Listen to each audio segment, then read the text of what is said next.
Bonjour à tous.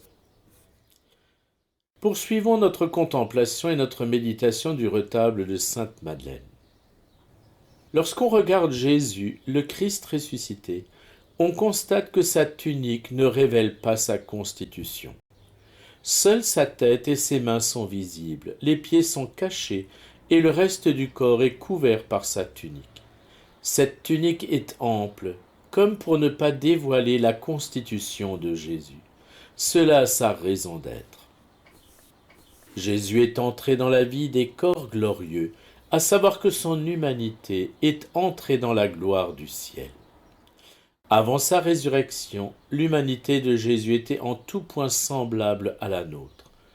Après sa résurrection, elle est à la fois la même et en même temps toute différente, car elle est glorifiée.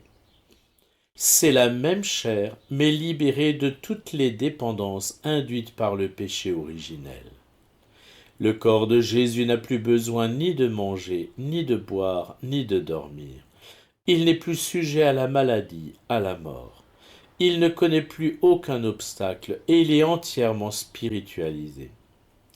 Dans l'Évangile, Jean nous dit que le soir de la résurrection, ainsi que 8 jours après, Jésus se tient au cénacle parmi ses apôtres, alors que toutes les portes étaient fermées. Autrement dit, il est entré dans le cénacle par sa seule puissance, sans que rien ne lui fasse obstacle. En même temps, Jésus n'est pas un esprit, car il a un corps glorifié fait de chair. Dans ce sens, il dit aux apôtres au cénacle, « Voyez mes mains et mes pieds, c'est bien moi.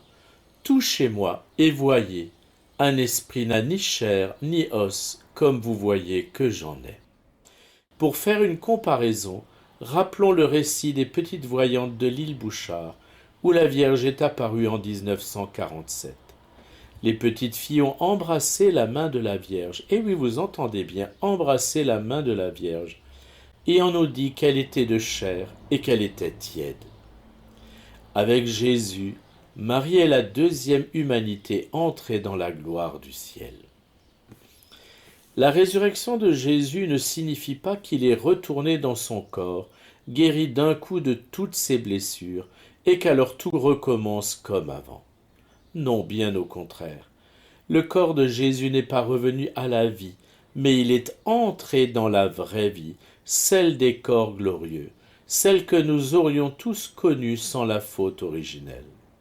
C'est pour cela que Jésus dit à Marie-Madeleine qui veut l'étreindre le matin de Pâques, « Ne me touche pas ». La résurrection n'est pas un retour à l'état d'avant la passion, mais l'entrée dans la vie des corps glorieux, dans laquelle le corps ne connaît plus d'entrave. C'est cette gloire que connaît déjà Marie par son Assomption, et que nous connaîtrons tous, si nous en sommes trouvés dignes, lors du jugement dernier. Notons que Jésus ne porte pas de cordon autour de la taille. Cela ne semble qu'un détail, mais il a son importance. Le cordon est symbole d'ascèse, de privation, de renoncement consenti pour l'amour de Dieu et du prochain. Jésus n'en porte pas, car dans la gloire du ciel, il n'y a plus de privation.